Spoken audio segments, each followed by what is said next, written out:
On June 21st, 2022, I uploaded the video, The Rise of Incels, to my YouTube channel. What proceeded afterwards was an explosion of views, comments, and even reaction videos from some very notable creators. And through all of that, I was able to learn and expand my viewpoint on inceldom and how I probably should have approached the topic differently. So allow me to explain what I've misunderstood and gotten wrong about incels for a very long time now in this video.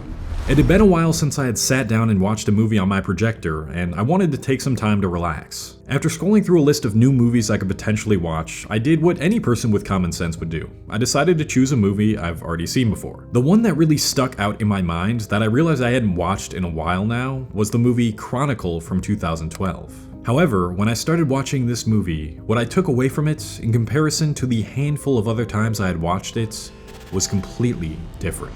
But before we get into how that movie helped better shape my understanding of incels, I first want to go over my first incel video and what I wish I could have changed or updated from it. So let's begin with the study that started it all. The 2018 General Social Survey that stated that 1/3 of men reported having no sex between the ages of 18 to 30. My first mistake was in thinking that everyone who is reporting that they are not having sex are incels. A person is only an incel if they aren't able to have sex despite trying to. Many people in this survey could have been voluntarily celibate and made the deliberate choice to not have sex. So for me to have immediately associated a rise in sexlessness with a rise in incels was a misinterpretation. Still though, that doesn't change the fact that less people between the ages of 18 to 30 are having sex, which one could then logically conclude means there are probably more incels because of it. And while that is most likely true, it turns out that this study's results are actually outdated. I assumed that after the pandemic hit, those numbers would just continue to rise after 2018, especially for young men, but this doesn't seem to be the case. In fact, if we take a look at the General Social Survey statistics from 2021, it appears that women are reporting that they are having less sex more than men now. This didn't seem right to me. If women are getting the sort of attention they are now, and they are able to have such a larger access to the dating pool on dating apps, then how could they be having less sex? Well, like most things in this realm of modern dating that we're trying to navigate, it's not that simple. Once I did some research into the data behind this study, I found that the sample size for this survey was very small. This data was anomalous, meaning it deviated from the normal trend, probably due to the pandemic, and that the overall trend still shows unmarried young men having way less sex. And people can easily lie about how much sex they're having on these surveys. So yeah, one could argue that this 2021 data doesn't actually mean anything and that this sexlessness problem is still mainly a male issue, but that's not even what I'm trying to get you to take away from this back and forth of trends. The point I am trying to make is that there's almost always way more variables that contribute to data studies like this than we see on the surface. I decided to blindly accept the data from the original video without questioning it, when what I should have done is a little more research into the statistics behind the situation. We tend to take studies and statistics at their face value because it is infinitely less difficult to accept what we are presented with on the internet rather than try to find information that might go against it. And that's what I should have done in the first place before I decided to use this data. The same goes for a lot of other statistics that I showed. I found from one source that only 13% of adults in the United States had used Tinder, but if we look at a more recent survey that takes into account all dating apps, it shows that 53% of all people in the US ages 18 to 29 have used a dating app at one point. That is a much more significant percentage. Another study I showed had me make the claim that even if you are under 5'5", you still have around 50% of women that would be willing to date you, but most other studies showed that isn't really the case. Women are most satisfied with their partner when he is at least 8 inches taller than her, and another study showed that only 4% of women would accept a relationship where the man is shorter than her. So it almost always takes a more thorough investigation of these studies and exploring their opposite counterparts to get the clearest picture of what is going on. And even then, the answer is almost never complete because still, like I stated in that first video, I see a lot of these anomalies in real life where there are men who are just as tall or just an inch taller than their girlfriends, and obviously they still are in a relationship. Also, if anyone has any sort of explanation as to why women are now having less sex than men, I'd love to hear your opinions on that in the comments below. The next part of this video, and probably the one I'm least proud of, is when I said this. How much of these men's assumptions are based on fact, and how much of it is men projecting their trauma as a way to cope with the fact that they're fat, lazy, and socially awkward? I honestly think that that statement alone is responsible for like 2,000 of the 4,000 dislikes on that video. Starting off that video with that sort of vibe was one of the worst things I could do. Because that quickly, I'm questioning the stance of a group of people who already feel heavily misunderstood. So for me to just undermine their problems, even if that statement has some truth to it, and I'll explain why that is later in the video, it makes them instantly turned off from considering the rest of what I presented in the video. And in this way, I feel like I made much less of an impact than I potentially could have had I said something like how much of their pleas are valid and how much of their pleas are worth challenging. That is a much less aggressive way of putting it. The fact of the matter is, this whole incel problem, just like the studies of sexlessness, is much more complicated than men simply just being too fat and lazy to get a girlfriend. And those of us who don't have the best understanding of incels need to approach this with that frame of mind instead of just personally attacking them as if it's entirely their fault. Lastly, I want to review this point that I continued emphasizing throughout the video. The fact that these dating apps, statistics, and comments from people in spaces like the blackpill community are not real life. Not only do I think this is somewhat wrong, but I also think that I contradicted myself on this point in this video. If you've watched my video on Gen Z, you'll know I explained the idea of hyperreality, which is a philosophical concept that states that the things that represent reality start to become more real than reality itself. I don't know why my train of thought was this way when writing the script to the Incels video, but if young people are spending half of their waking hours in the online realm, as I said they were, then the conceptions and beliefs that they consume online will inevitably start seeping into reality. In fact, I even argued this in the actual video, and I still said that the online world was not real life. My generation was probably the last one where we at least had a childhood and some teenage years without a smartphone. But now, the virtual world makes the real world go round. And sure, it isn't completely real life, and a lot of social media is an overly dramatized version of it, but it is starting to affect real life significantly the more that people adopt these technologies and spend more hours on them. So, do I regret making that video? No, I don't, but I wish I would have reviewed that script a little more in depth and challenged the studies that I presented before I presented them. Now, there's just one thing left to do, and hopefully it will give everyone watching this video a better understanding of where the root of this stereotypical incel problem really lies. At least most of the time. Also, little warning for the video ahead, I will be revealing minor spoilers for this movie.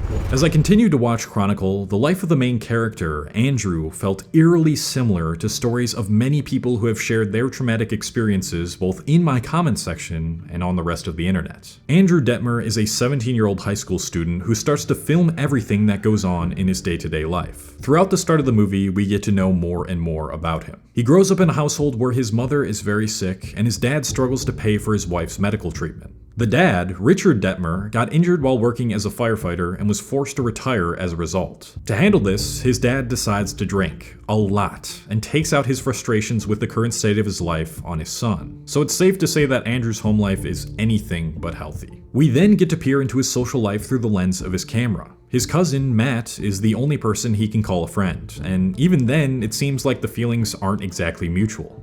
I'm filming things now. I'm filming everything. Filming everything. Yeah. Okay. At school, this lack of social support continues. He is bullied for being an awkward outcast who doesn't fit in, and instead of showing him sympathy, all the bystanders do is look and laugh. That same night, Andrew's cousin invites him to an outdoor rave party, and while he is sitting outside, he gets approached by one of the most popular guys in school, Steve Montgomery. Steve tells him to bring his camera to this spot that him and Andrew's cousin found, and once they go into this cave-like structure, they end up coming out of it with superpowers. As the story goes on, things start to slowly get better for Andrew. Because of the superpowers that only he, Steve, and his cousin possess, they end up developing a strong bond with each other. And Andrew starts to feel like he has genuine friends for the very first time in his life. However, like every other movie, things end up going wrong for him, with the most relevant being that he has a chance alone with a girl, but messes it up because he's too drunk. And after that singular event, which makes everyone in the school who went to that party hate him again, he is reminded of what has defined his life up until that point. A complete lack of love and affection from his parents, an abusive father, no social support system, and a world that constantly mocks him for having gone through it all and misunderstanding him. As I was scrolling through the comments on my first incel video, there was one in particular that stood out to me. It said, "As a female adult virgin, I despise men who act like they're victims because they can't get laid. Absolutely despise. Nobody is owed sex at all." And I would have to agree with the statement that nobody is owed sex. But it was what was said in the replies that helped me formulate the point that I'm trying to get across by telling you all about this movie. It's more complicated than that.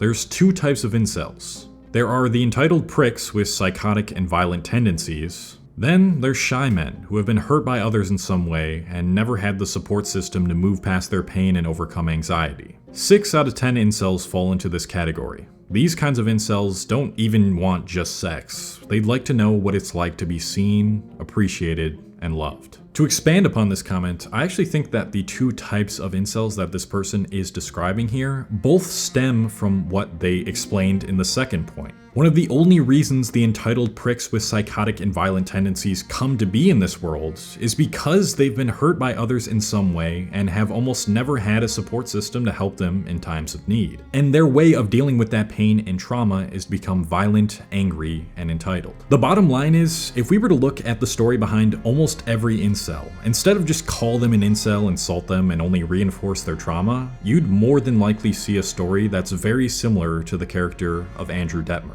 Now, I'm not trying to excuse shitty behavior. People do need to be held accountable for their actions. But what I think we all need to start doing more of is employing empathy to help incels get what they really have wanted for their entire lives, which is some appreciation, love, and validation. If we really want to stop this trend of the stereotypical incel from increasing, it's not just about fixing the modern dating market, which is absolutely skewed and disproportionately favored towards the top 20% of attractive people. It's also to help people not become so angry, depressed, and sad with this fact in the first place, so that they don't eventually turn into the stereotypical incel. And we can do that by showing them that they are worth being loved even if they don't have a romantic partner, or their whole life up until that point has reinforced the belief that they are a useless, ugly human. This might sound ridiculous to a lot of you, and a lot of you might think that you can't get through to these people, but it's actually a lot simpler than you might think. Not too long after I posted my first incel video, I got a DM from someone who watched the video who was clearly very angry and upset about how I decided to frame what he probably identifies as. His message was hostile, talking about how much of an idiot I was for thinking these certain statistics were true, and he explained to me what he's had to deal with. Instead of just mocking him and returning the energy, I decided to meet him with understanding. I told him that, yes, I feel I came off as too aggressive in that video, and that there were some things I wish I could have changed, and I thanked him for his feedback. Can you guess what happened in the next message? His hostility was completely gone, and he said that he agreed with me on some things, and that he understands if that's how I wanted to come across. By listening to him, thanking him for his feedback, and telling him, "I feel you," his attitude towards me completely changed. Because that's really what the majority of these guys actually want. I honestly think that the whole image of incels has been messed up by a select few of them who reside on the internet or other lonely places, kinda like this dude, and that most of them can actually be pretty cool once you get to know them. So what's the solution to this rise in incels? If these trends keep continuing to rise, then I think we're only going to see more and more people identify as an incel. Do I think these people should not assume any sort of responsibility or accountability and just play the victim? Absolutely not. I think it's in everyone's power to establish a sense of agency over their life and improve their current state of being. And they shouldn't necessarily do that to improve their chances of finding a relationship, although yes, that would help, but simply because it'll make their life more enjoyable and fulfilling without having any sort of romantic partners. We need to allow these men to open up without being so heavily judged and insulted, so we can get a better understanding of how they got to that point in the first place. And then we can try to create a society that helps men never get to that point or get out of that point when they are there, and give them what they actually need. Which, like I stated before, is usually just some acknowledgement, validation, and love. Thank you to all the patrons on this channel on Patreon. If you don't know what this is, it's a platform separate from YouTube. I put exclusive content out there if you want to check that out. Link in the description. And maybe you like hearing my takes on modern issues. So if you do, check out this video where I talk about Gen Z and purposelessness and how we can deal with it. Thank you for watching till the end. Love you guys. Peace.